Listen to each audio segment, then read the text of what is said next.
अस्सलाम वालेकुम। आप देख रहे तामील इरशाद का लाइव ब्रॉडकास्ट और मैं हूं ख्वाहिश यूसुफ। वजीर आजम नरेंद्र मोदी आने वाले दिनों में जम्मू कश्मीर का दौरा करने वाले हैं। इस दौरान वो सैलाबी सूरत हाल और इससे हुई तबाही का जायजा लेंगे।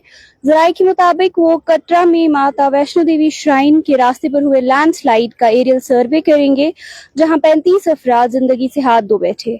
साथ ही किश्तवाड़ के चसोटी गांव का भी सर्वे शामिल होगा, जहां 60 से ज्यादा लोग मिट्टी के ढेर के नीचे दबकर हलाक हुए। बीजेपी के रहनुमा अशोक कोल ने कहा कि वजीर आजम खुद सीधा नुकसानात का अंदाजा लगाएंगे और इमदाद के हवाले से अहम ऐलान भी मुमकिन है। कहा जा रहा है कि उनके दौरे के दौरान सैलाबी मुतासरीन के लिए खास रिलीफ पैकेज का भी ऐलान हो सकता है। ये दौरा उस वक्त हो रहा है जब वजीर आजम ने चंद दिन पहले हिमाचल प्रदेश में लैंडस्लाइड और सैलाब से मुतासर इलाकों का जायजा लेकर 1500 करोड़ रुपए की इमदाद का ऐलान किया। हिमाचल में उन्होंने मकान साजी, हाईवेज की बहाली, स्कूलों की तामीर और किसानों के लिए खास पैकेजेस का वादा किया था। मरने वालों के वारसों को 2 लाख रुपए और जख्मियों को 50,000 रुपए देने का भी ऐलान किया।